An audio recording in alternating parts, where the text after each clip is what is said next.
இந்த நீட் தேர்வு ஒவ்வொரு மாணவருடைய உயிரையும் வருடதோறும் வந்து காவு வாங்கினே இருக்குது அப்படின்றதான். இந்த வருடம் கிட்டத்தட்ட 15க்கும் மேற்பட்ட மாணவர்கள் இந்தியா முழுக்க வந்து இறந்திருக்கிறாங்க. தமிழ்நாட்டில் 4 மாணவர்கள். அப்ப இந்த நீட் தேர்வில் நடந்த முறைகேடு என்பது ஏதோ இந்த ஆண்டு நடந்தது கிடையாது, இது வருடம் தோறும் நடக்குது. பிஜேபி மௌனம் காக்குது. மாணவருடைய போராட்டத்தை பார்த்து அஞ்சு நடுங்கி காவல்துறை என்ற அந்த கூலிப்படையை வந்து ஏவி இன்னைக்கு மாணவர்கள் வந்து தாக்கிட்டு இருக்காங்க அப்படின்ட்டுதான். இப்போ தமிழ்நாட்டை எடுத்து பார்த்தீங்கன்னா தமிழ்நாட்டிலே அந்த போராட்டம் வந்து மிகப்பெரிய அளவு வந்து சூடு பிடிச்சி. ஏன்னா இன்னைக்கு 3 நாளா தமிழ்நாட்டில் போராட்டம் நடந்துட்டு இருக்குது. தேச விரோதிகள் ஊடுருவிருக்காங்க, பாகிஸ்தான்ல இருந்து அவங்களுக்கு பெரிய ஃபண்டு வருது அப்படின்லாம் சொல்லி போட்டுக்கிட்டு இருக்காங்க. ஜூன் 20ஆம் தேதி தொடங்கப்பட்ட அந்த போராட்டம் யாருன்னா கல் எடுத்து யாருன்னா அடிச்சாங்களா, இல்ல பொதுமக்கள் எதனா இடையூறு பண்ணாங்களா? மாணவர்கள் மீது யார் தடியடி நடத்தணும், புகைக்குண்டு யார் வீசியது? இந்த கோழைத்தனமா வந்து ஜனநாயக வழியில் போராடுற மாணவர்களை வந்து அடிச்சு நொறுக்குனது இந்த பிஜேபி அரசு தான். பங்களாதேஷ்ல இருந்து பணம் கொடுத்து வந்து ஆளை இறக்கி இருக்கிறாங்க, அவங்க தான் வந்து இந்த போராட்ட தூண்டுறாங்க, பாகிஸ்தான்ல இருந்து தூண்டுறாங்கன்றது அயோக்கியத்தனமான செயல். இது எப்பயுமே பிஜேபி கையில் எடுக்கக்கூடிய ஒரு வெறுப்பு அரசியல் தான். எந்த ஒரு பிரச்சனை அப்படின்னாலும் முதல் குரலா தமிழ்நாட்டோட குரல் இருக்கும். இன்னைக்கு தமிழ்நாட்டோட குரல் ரொம்ப பின்னடைஞ்சு கடைசி குரலா தமிழ்நாட்டோட குரல் இருக்கிறது எப்படி பாக்குறீங்க? கடைசி குரலா கூட இல்லைன்னு நான் பாக்குறேன். முதலமைச்சர் ஆவறதுக்கு முன்னாடி வந்து நீட் தேர்வுக்காக பாதிக்கப்பட்ட குடும்பத்தை போய் சந்திக்கிறதா இருக்கட்டும், இதெல்லாம் பண்ணாங்க. ஆனா இப்ப இது வரைக்கும் வந்து மாணவர்கள் போராடிட்டு இருக்கிறாங்க, அவங்கள வந்து இதுக்கு சந்திச்சு பேசல.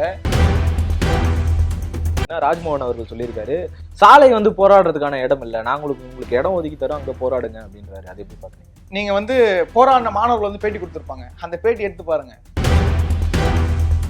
நாங்க அரசாங்கத்துக்கிட்டே முறையிட்டு இருக்கிறோம், போலீஸ் அதிகாரிகிட்டே முறையிட்டு இருக்கிறோம், நீங்க தான் இடம் கொடுக்கல அப்படின்னும் போது, நீங்க இடம் கொடுக்கலாம், நான் வந்து இடத்த சூஸ் பண்ணி நான் தான் போராடுவேன், நீ கொடுக்குற வரைக்கும் நான் வெயிட் பண்ணி உட்காந்து இருக்க முடியுமா? அவங்களுக்கு எப்படி வழி விடணும், அவங்களுக்கு பாதிக்காத அளவுக்கு எப்படி போராடணும், இது எல்லாமே எங்களுக்கு தெரியும். எங்களுக்கு பாடம் எடுக்க வேண்டிய தேவை வந்து டிவிக்கு அரசுக்கு இல்லை, அந்த அமைச்சருக்கு இல்லைன்னு தான் நான் சொல்றேன். ராதவர்ஜன் வந்து விட்டுட்டு அவன் என் தம்பி அப்படின்ற மாதிரி சொல்லிட்டு போறாரு. எங்க போச்சு உங்களுடைய போராட்ட குணம்? எங்க போச்சு? எனக்கு ஒன்றும் புரியல. எனக்கு என்ன உங்க சமாதானம் ஆயிட்டீங்களா இப்போ? அன்பு தமிழ் சொந்தங்களுக்கு வணக்கம். இன்றைய அரசியல் களம் மிகப்பெரிய அளவுல சூடு பிடிச்சிருக்கு. இளைஞர்கள் எல்லாருமே போராட்டத்தில் இறங்கியிருக்காங்க. இந்த போராட்டத்துக்கு ஆதரவு தரும் விதமாகவும் போராடக்கூடிய இளைஞர்கள் கூட இருந்து இந்த நிகழ்வுகளை பத்தி விவாதிக்கிறதுக்காக இன்னைக்கு நம்மளோட யார் இணைஞ்சிருக்காரு அப்படின்னு பாத்தீங்கன்னா, RSYFஐ சார்ந்த தீரன் அவர்கள் நம்மளோட இணைஞ்சிருக்காரு. வாங்க தோழர்கிட்ட நிறைய விஷயங்கள் பேசி தெரிஞ்சுக்க வேண்டியது இருக்கு, பேசுவோம். வணக்கம் தோழர். வணக்கம். எப்படி போயிட்டு இருக்கு இந்த போராட்டங்கள்? டெல்லியே சும்மா பரபரப்பா இருக்குன்றாங்க, மிகப்பெரிய அளவுல பரபரப்பை கிளப்பி இருக்கு. இந்த போராட்டத்தோடைய முன்னோக்கமா என்ன இருக்கு? டெல்லியை மட்டுமே கலக்கல, ஒட்டுமொத்த இந்தியாவுமே வந்து திருப்பி பார்க்க வைத்திருக்குது இந்த போராட்டம் அப்படின்றது தான். ஏன்னா வந்து இந்த போராட்டம் ரொம்ப நியாயமானது, ரொம்ப ஜனநாயக முறை சார்ந்தது, ஜனநாயகத்துக்கான ஒரு குரலை தான் நம்ம இது பார்க்குறோம். மாணவருடைய எதிர்காலத்துக்காக, மாணவருடைய கல்விக்காக இந்த போராட்டம் என்பது தொடங்கப்பட்டு இன்னைக்கு ஒட்டுமொத்த இந்தியாவுமே வந்து சூடு பிடிச்சிருக்குது. ஒவ்வொரு மாநிலத்திலும் மாணவர்கள் போராட ஆரம்பிச்சிருக்கிறாங்க அப்படின்றதான். இப்போ தமிழ்நாட்டை எடுத்து பார்த்தீங்கன்னா தமிழ்நாட்டிலே அந்த போராட்டம் வந்து மிகப்பெரிய அளவில் வந்து சூடு பிடிச்சிருக்குது. ஏன்னா இன்னைக்கு 3 நாளா தமிழ்நாட்டில் போராட்டம் நடந்துட்டு இருக்குது. தமிழ்நாட்டில் பல்வேறு பகுதிகளில் இருந்து மாணவர்கள் சென்னையை நோக்கி வர ஆரம்பிச்சிட்டாங்க. சென்னையில் போராட்ட காலத்தில் இருக்கிறாங்க. இன்னைக்கு சென்னையில் வந்து டி நகரில் பாலன் இல்லத்தில் வந்து அந்த போராட்டம் வந்து நடைபெற்று கொண்டிருக்கிறது. கிட்டத்தட்ட 600-700 மாணவர்கள் வந்து இருக்காங்க, இளைஞர்கள் இருக்கிறாங்க. இரவு முழுக்க தொடர் போராட்டமாக வந்து அறிவிச்சிருக்கிறாங்க. இது ரொம்ப வரவேற்கத்தக்கது. இதை பார்க்கும்பொழுது இந்தியா வந்து ஒரு மாற்றத்தை நோக்கி போகுதுன்ற ஒரு உணர்வு வந்து ஏற்படுது. இந்த போராட்டம் என்பது எப்படிப்பட்டதுன்னா ரொம்ப வீரியமிக்கதா இருக்கு. ஏன்னா அந்த அளவுக்கு மாணவர்கள் பாதிக்கப்பட்டிருக்கிறாங்க இந்த நீட் தேர்வால. இந்த நீட் தேர்வு ஒவ்வொரு மாணவருடைய உயிரையும் வருடதோறும் வந்து காவு வாங்கினே இருக்குது அப்படின்றதான்.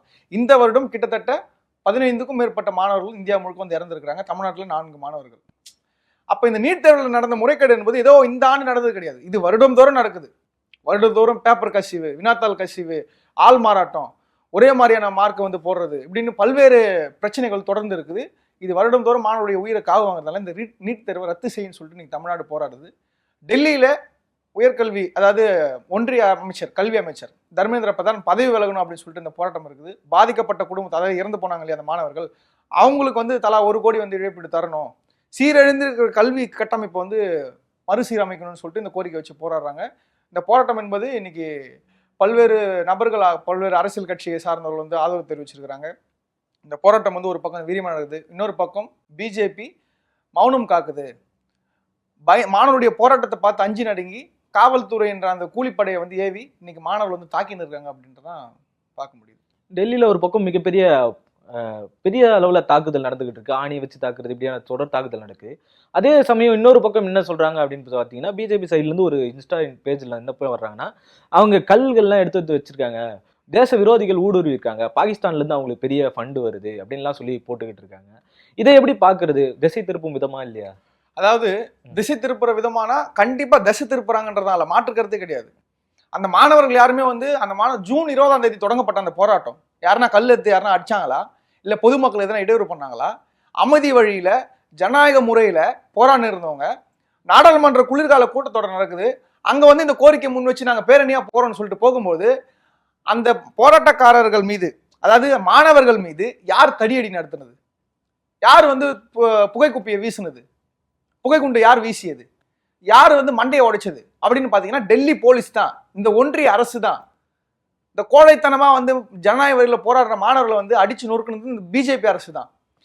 அப்ப நீ வந்து அடிச்சுனே இருக்கிற. நீங்க இன்னொரு வீடியோ பார்க்கலாம், அடிக்கும் பொழுது எவ்வளவு அடிக்கிற அடி, நான் என் உரிமைக்காக நிப்பேன் அப்படின்னு சொல்லிட்டு மாணவர்கள் போராடுறாங்க.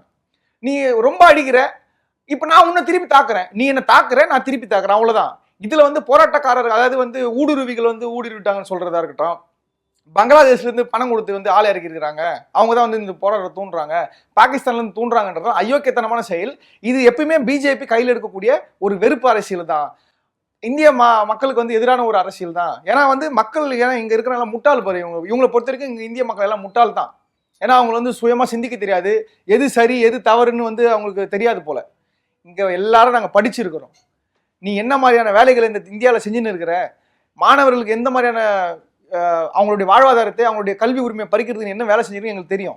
அப்ப எது எதிர்த்து போராடணும், எப்போ போராடணும், யாரை எதிர்த்து போராடணுன்ற உட்பட எங்களுக்கு தெரியும். நீ வந்து எங்களுக்கு வந்து பாகிஸ்தான்ல இருந்து ஃபண்டு கொடுத்துருக்காங்க, பங்களாதேஷ்ல ஃபண்டு கொடுக்குறான்னு சொல்றதை வந்து இது வந்து நாங்க வன்மையா கண்டிக்கிறோம் அப்படின்றதான். ஏன்னா இது வெறுப்பு அரசினுடைய உச்சகட்டம் தான். ஏன்னா எல்லாமே இப்ப நீங்க இந்தியாவில் வந்து ஒரு மக்களுக்காக போராட்டம் நடந்து வச்சிங்களேன், தீவிரவாதிகள் உள்ள போட்டாங்க, மாவோயிஸ்டுகள் உள்ள போட்டாங்க, ஊடுருவிகள் உள்ள போட்டாங்க, இது பாகிஸ்தான் அமிச்சாலு, இது பங்களாதேஷ் அமிச்சாலு இப்படின்னு சொல்லிட்டு இவங்களாம் கைக்கூலிகள் இப்படி வந்து சொல்லுவாங்க. இதெல்லாம் வந்து அயோக்கியத்தனமான செயல். இது பிஜேபி தொடர்ந்து நடத்துகின்ற அரசியல் தான். ஆனா இன்னைக்கு அது எடுபடலை. இதையெல்லாம் தாண்டி மாணவருடைய போராட்டம்ன்றது இன்னைக்கு மிகப்பெரிய அளவில் பிரம்மாண்டமா நடந்து கொண்டிருக்கிறது. அவங்களால ஒன்றும் பண்ண முடியல அப்படின்றதா. ஒன்றும் பண்ண முடியாத பட்சத்துல இந்த மாதிரி அவதூறு கலப்பு தான் செய்வாங்க. அதெல்லாம் இன்னைக்கு எடுபடலை மக்கள் மத்தியில. மக்களுக்கு தெரியும் யார் நல்லவங்க யார் கெட்டவங்க, இவங்க எதுக்காக போராடுறாங்க, இவங்க கோரிக்கை என்ன, அது சரியா தவறானு எல்லாருக்கும் மக்களுக்கு தெரியும், மக்கள் பார்த்துட்டு தான் இருக்கிறாங்க. இதெல்லாம் ஒரு பக்கம் இருக்கா. இன்னொரு பக்கம் என்ன அப்படின்னு பாத்தீங்கன்னா, எந்த ஒரு பிரச்சனை அப்படின்னாலும் முதல் குரலா தமிழ்நாட்டோட குரல் இருக்கும். இன்னைக்கு தமிழ்நாட்டோட குரல் ரொம்ப பின்னடைஞ்சு கடைசி குரலா தமிழ்நாட்டோட குரல் இருக்கிறது எப்படி பாக்குறீங்க நீங்க? கடைசி குரலா கூட இல்லைன்னு நான் பாக்குறேன். அதாவது மாணவருடைய குரல் எப்பவுமே இருக்கு. அந்த தமிழ்நாட்டை சார்ந்த அரசாங்கத்தினுடைய குரல் ஒண்ணு இருக்குல்ல, அரசனுடைய குரலா இருக்கும்ல, அது வந்து ஒண்ணுமே குரல் வரல. பெயரளவுல வந்து நாங்க நீட்டை எதிர்க்கிறோம்னு சொல்றாங்க. முதலமைச்சர் ஆவறதுக்கு முன்னாடி வந்து நீட் தேர்வுக்காக பாதிக்கப்பட்ட குடும்பத்தை போய் சந்திக்கிறதா இருக்கட்டும், இதெல்லாம் பண்ணாங்க. ஆனா இப்ப இது வரைக்கும் வந்து மாணவர்கள் போராடிட்டு இருக்கிறாங்க. அவங்கள வந்து இதுக்கு சந்திச்சு பேசல, அவங்களுக்கு ஆதரவு தெரிவிக்கல.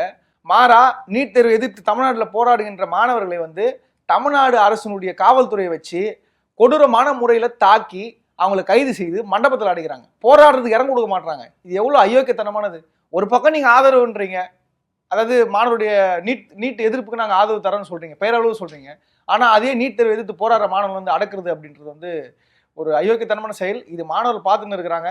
கண்டிப்பா இதுக்கு கைது பண்றதுக்கான காரணமா என்ன சொல்றாங்க அப்படின்னு பாத்தீங்கன்னா, ராஜ்மோகன் அவர்கள் சொல்லியிருக்காரு, சாலை வந்து போராடுறதுக்கான இடம் இல்லை, நாங்கள் உங்களுக்கு இடம் ஒதுக்கி தரோம், அங்க போராடுங்க அப்படின்றாரு. அது எப்படி பாக்குறீங்க? நீங்க வந்து போராடின மாணவர்கள் வந்து பேட்டி கொடுத்துருப்பாங்க, அந்த பேட்டி எடுத்து பாருங்க. நாங்க வந்து போராடுறதுக்கு இடம் கேட்டோம், இடம் கொடுக்கல, நீங்க தான் கொடுக்கல. நாங்க அரசாங்கத்துக்கிட்டே முறையிட்டு இருக்கிறோம், போலீஸ் அதிகாரிகிட்டே முறையிட்டு இருக்கிறோம், நீங்க தான் இடம் கொடுக்கல. அப்படின்னும் போது நீங்க இடம் கொடுக்கலாம், நான் வந்து இடத்த சூஸ் பண்ணி நான் தான் போராடுவேன். நீ கொடுக்குற வரைக்கும் நான் வெயிட் பண்ணி உட்காந்து இருக்க முடியுமா? ஏன்னா எங்களுடைய வாழ்வாதாரம் பறிக்கப்படுது, நாங்க தான் பாதிக்கப்படுறோம். அதனுடைய வலி என்னன்னு எங்களுக்கு தான் தெரியும். ஒவ்வொருவரும் பல்வேறு கனவோடு, நான் மருத்துவர் என்ற கனவோடு வந்து அந்த எக்ஸாம் எழுதுறோம். அதெல்லாம் சதிக்கப்படும் பொழுது எங்களுடைய உயிரை வந்து காவு வாங்கும் போது அதை எதிர்த்து போராடுறதுக்கு நீ கொடுக்குற இடத்துல, நீ கொடுக்குற டைம்ல தான் வந்து போராடணும்லாம் வந்து நீ டிசைட் பண்ண முடியாது. அதை டிசைட் பண்றது மாணவர்களாகிய நாங்க தான், இளைஞர்களாகிய நாங்க தான். அப்ப போராடுறதுக்கு நீ இடம் கொடுக்கல, நாங்க வந்து போராடுறோம். அதை எப்படி கைது செய்ய முடியும்? அப்பயும் பொதுமக்கள் இடையூறா இருக்குன்னா எங்க இடையூறா இருக்கு சொல்லுங்க? ராஜரத்ன ஸ்டேடியம் தானே போராடுறாங்க. ஒரு மூலையில உட்காந்து போராடுறாங்க. அது எப்படி பொதுமக்கள்? ஏன்னா போராடுறவங்க எங்களுக்கு தெரியும், பொதுமக்களுக்கு. ஏன்னா நாங்க எல்லாரும் வலியை உணர்ந்துதான் எல்லாருக்காக தான் நாங்க போராடுறோம். எங்க சுயநலமா வந்து எங்களுக்காக நாங்க போராடல. இங்க மாணவருடைய எதிர்காலத்துக்காக, இந்த எதிர்கால இளைஞர் சமுதாயத்துக்காக தான் நாங்க போராடுறோம். அப்ப அவங்களுக்கு எப்படி வழி விடணும், அவங்களை பாதிக்காத அளவுக்கு எப்படி போராடணும், இது எல்லாமே எங்களுக்கு தெரியும். எங்களுக்கு பாடம் எடுக்க வேண்டிய தேவை வந்து டிவிக்கு அரசுக்கு இல்லை, அந்த அமைச்சருக்கு இல்லைன்னு தான் நான் சொல்றேன். இது ஒரு பக்கம் இருக்கு. இன்னொரு பக்கம் என்னன்னா, அறிவு அவர்கள், பாடகர் அறிவு அவர்கள் கைது செய்யப்படுறாரு. தலைமைச் செயலகம் முன்பு முதல் குரலா எழுப்புறன்ற பேர்ல எழுப்பியிருக்காரு. தலைமைச் செயலகத்துல தனியால கைது செய்யப்படுறாரு. இதுக்கு முன்னாடி அவருக்கும் விஜய் அவர்களுக்கும் நெருங்கிய தொடர்பு இருக்கு. அவர் உருவில் அம்பேத்கரை பாக்குற அப்படின்னு சொல்லி பாடினவர் தான் அறிவு அவர்கள். அவரையே கைது செய்யறதை எப்படி பாக்குறதா இருக்கு? இல்ல, அவர் கைது செஞ்சது வந்து கண்டிக்கத்தக்கது தான். யாருமே வந்து நீட் எதிர்த்து போராடுறவங்களை வந்து கைது செய்யறது நான் கண்டிக்கிறேன், வன்மையா கண்டிக்கிறோம், மாணவர்கள் எல்லாமே கண்டிக்கிறோம். இங்க என்ன பார்க்க வேண்டியது இருக்குன்னா, தலைமைச் செயலகத்துக்கு முன்பாக வந்து போய் குரல் கொடுத்தீங்க, நீட் எதிர்த்து போராடுன்னு சொன்னீங்க, உங்களை கைது பண்ணாங்க. அதுக்கப்புறம் நீங்க கைது பண்ணி ரிலீஸ் பண்ணதுக்கு அப்புறம் பிரஸ்ஸை வந்து சந்திக்கவே இல்லை, என்ன நடந்ததுன்னு சொல்லவே இல்லை. மாறா வந்து அமைச்சர் ஆதவர்ஜுனா எடுத்து வந்து விட்டுட்டு அவன் என் தம்பி அப்படின்ற மாதிரி சொல்லிட்டு போறாரு. எங்க போச்சு உங்களுடைய போராட்ட குணம்? எங்க போச்சு? எனக்கு ஒன்றும் புரியல. எனக்கு என்ன, உங்க சமாதானம் ஆயிட்டீங்களா இப்போ அப்படின்ற ஒரு கேள்வி வருது இல்ல. என்ன நடந்தது, எதுக்காக கைது பண்ணாங்க, என்ன சொன்னாங்க, வெளியே வந்து சொல்லணும்ல. உங்களை கைது செஞ்சதை கண்டிச்சு நான் பல பேர் பேசிட்டு இருக்காங்களே, அப்ப என்ன நடந்ததுன்னு சொல்லணும். அப்ப நீங்க கைதை நல்லா போர்க்குணமா வந்தீங்க, முழக்கம் போட்டீங்க, நாங்க எதிர்க்கிறோம்னு சொன்னீங்க, கைது பண்ணாங்க, நீங்க மட்டும் கிளம்பி போயிட்டீங்க. என்ன நடந்தது? மாறா இப்ப என்ன சந்தேகம் வருதுன்னா, அமைச்சரே வந்து விட்டு போறாரு, என் தம்பின்னு சொல்றாரு, உங்களுக்குள்ள பேச்சுவார்த்தை எதனா நடந்திருக்கான்னு தெரியல. அது வந்து நம்ம பொறுத்து தான் பார்க்கணும். அவர் வெளியே சொல்லாதது என்னவா இருக்கும்? ஒருவேளை சமாதான பேச்சுவார்த்தை எதுவோ? ஏன்னா அது வரைக்குமே வந்து அவர் வெளியே வந்து விட்டுட்டு போற வரைக்குமே வந்து எந்த ஒரு கண்டனங்களும் வெளியே தெரிவிக்கல. அரசு சார்பில் இருந்து எந்த ஒரு கண்டனமும் வெளியே தெரிவிக்கல. இவர் போராடினவரும் போயிட்டு திரும்பி வந்து எதுவும் சொல்லாம தப்புங்கன்றதை மட்டுமே வெறும் பதிவு பண்ணிட்டா போறாரு. எப்படி பாக்குறது? இல்ல, இது வந்து சந்தேகத்தை எழுப்புது அப்படின்றதுதான். இது வந்து என்னன்னு நீங்க மக்களுக்கு சொல்லி ஆகணும். இப்ப நீங்க வந்து நீங்க தலைமைச் செயலகத்துக்கு போனீங்க, நீங்க தான் சொன்னீங்க அவர், அதாவது விஜய், அதாவது சிஎம் விஜய் மீது வந்து நான் அவர் வந்து அம்பேத்கர் மறு உருவமா பாக்குறேன்னு சொன்னீங்க. அதுக்கெல்லாம் நீங்க தான் பதில் சொல்லணும். அம்பேத்கர் வந்து வாய முன்னு கம்முன்னு இருப்பாரா? மாணவர்கள் போராடுங்கிறாங்க, மாணவருக்கு வந்து துணை நிற்பாங்க தானே. அப்ப இவர் கம்முன்னு இருக்கிறாரு. அப்ப நீங்க இவர் அம்பேத்கரா பாக்குறீங்க, என்னவா பாக்குறீங்க நீங்க சொல்லுங்க. அல்லது வந்து நீங்க ஏன் வந்து என்ன நடந்ததுன்னு சொல்லுங்க. அப்ப இது எதுல வந்து சூழ்ச்சி இருக்குதான்ற ஒரு கேள்வி வந்து இயல்பா வந்து எல்லாருக்கும் வந்து எழுப்புது. அது என்னன்னு நீங்க தான் வந்து சொல்லணும். அவர் சொல்லாத வரைக்கும் நமக்கு தெரியாது. ஆனா அதுல ஏதோ ஒரு உடன்படிக்கை பண்ணிருக்கிறாங்களா என்னன்னு தெரியல. அது ஒப்பந்தம் போய் கையெழுத்து இடப்பட்டிருக்குதான்றதுல இருந்து தெரியல.